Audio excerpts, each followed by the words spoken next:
ज़बा के वक्त बहुत एहतियात करनी है। कई इसमें लोग अब तक मारे गए होंगे, ज़ख्मी हुए होंगे, उम्र भर के लिए मोहताज हो गए होंगे। ये आप ऐसों को जानते भी होंगे क्योंकि आपका फील्ड है। तो अपनी जान की हिफाजत ज़रूरी है। एक तो गिराने में भी जुल्म देखें कि पत्थरों पर बाद वक्त गिराते हैं तो बात पत्थर पर ये वजनी जानवर गिरेगा, आप बताएं इसको चोट कितनी आएगी। बेहतर तो मिट्टी होती है, किबला रुख गिराना, बाद वक्त घसीट कर वो उसको किबला रुख करते हैं। ये भी जानवर इतना हेवी जानवर, हमें कोई घसीटे तो कितनी तकलीफ। हमारा वजन इतना नहीं है जितना जानवर का वजन है। मजीद है कि इसको जब ज़बा कर लेते हैं तो ज़बा में जो माहिरीन होते हैं इनकी छुरी सही होती है, लेकिन जो ये साल में एक बार निकलते हैं ना, जैसे इनकी छुरी सुतली भी ना काट सके, वो गर्दन काट रहे होते हैं।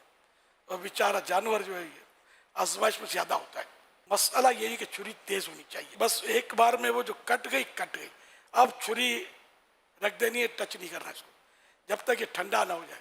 अब ये क्या करते हैं, कट होने के बाद फिर थोड़ा थोड़ा काटेंगे। फिर ये बड़े जानवर के लिए तो और भी तकलीफ दे मामला।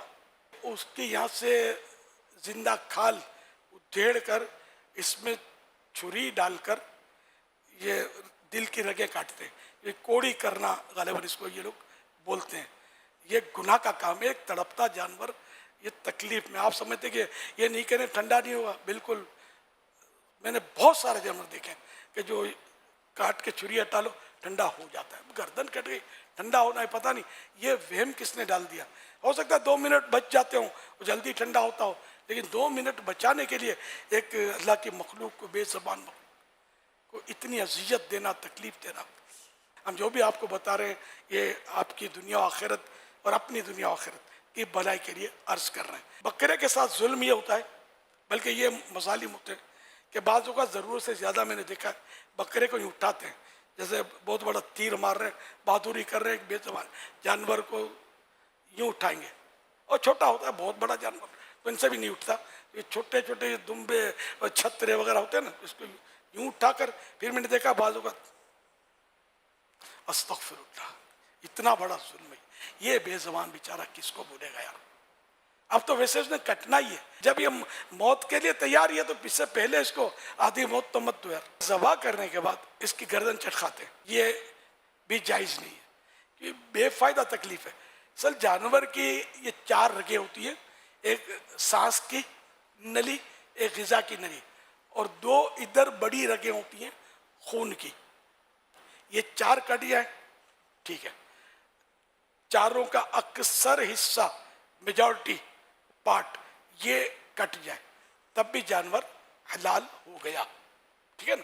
तो अब बिला वजह वो हड्डियां काटना और इसकी हराम मगज दिखाना और गर्दन मोड़ना, व्हाट इज दिस, ये क्या है, चटखाना।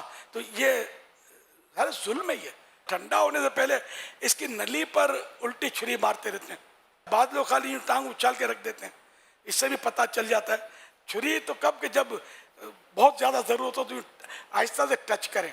आपकी हड्डी पर कोई हल्की सी डंडी मारेगा तो चीख निकल जाएगी, तो उसकी भी हड्डी नली है ना, उसको तकलीफ बहुत होगी, तो वो इससे हिलेगा। दूसरा, छुरी अगर रख भी दी तो क्या करते हैं कि कटी हुई गर्दन को यूँ निचोड़ते हैं।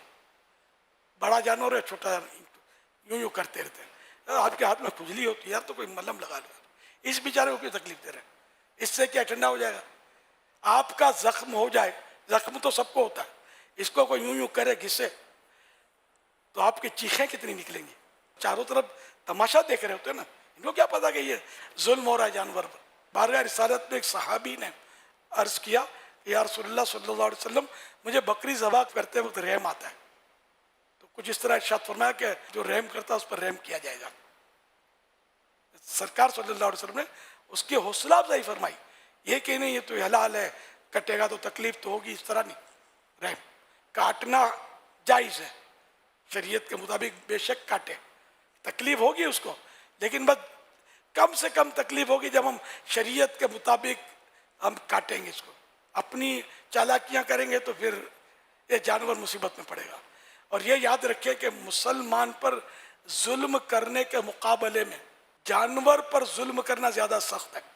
ये लिखा है तो बाहर शरीयत में कि जानवर ये बेज़बान, मुसलमान तो ज़रा के केस कर देगा, कुछ भी करेगा, کسی نے اس کو ستایا، تکلیف دی، مارا پیٹا، یہ جانور بے زبان کس پر غریب فریاد کرے گا، کس کو بولے گا؟ تو یہ ظلم اس پر زیادہ سخت ہے۔ اونٹ کا نہر کرنا، اب یہ بھی ہمارے گوشت فروشوں میں سے شاید ہزاروں میں کسی کو آتا ہو۔ اونٹ کو نہر کرنے کا طریقہ یہ قبلہ رخ کھڑا کر دیا جائے اور اس کا الٹا پاؤں جو ہے نا یہ موڑ کے اس کے گھٹنے کو باندھ دیا جائے، یہ 3 ٹانگ پر کھڑا ہوگا۔ تو اس کا ایک فائدہ کہ یہ بھاگ نہیں سکتا، اور اس کا منہ باندھا جاتا ہے۔ منہ باندھنے کا کتابوں میں پڑھا نہیں ہے، لیکن یہ دیکھا ہے کہ باندھتے، سمجھ میں آتا ہے، کیونکہ بغیر منہ یہ کلپس دیکھیں کہ جس کا منہ نہیں بندھے ہوتے تو یہ جب مارا اس کو تو اس نے اٹھایا، بندہ اٹھا کے اچھال دیا۔ اس میں بھی بڑی احتیاط ہے، صحیح گھٹنا بندھے، صحیح منہ بندھے، اور پھر یہ کہ اس کو ماہر جو ہو وہی اس کو چھری پھرانی نہیں ہے، چھری گھونپنی ہے، اس میں چبو کر ڈالنی ہے۔ تو یہ یوں مطلب نہر ہوگا۔ نہر سنت ہے، ذبح سنت نہیں ہے، لیکن اگر اونٹ کو ذبح کر دیا تو حلال ہو گیا گوشت، سنت چھوٹ گئی،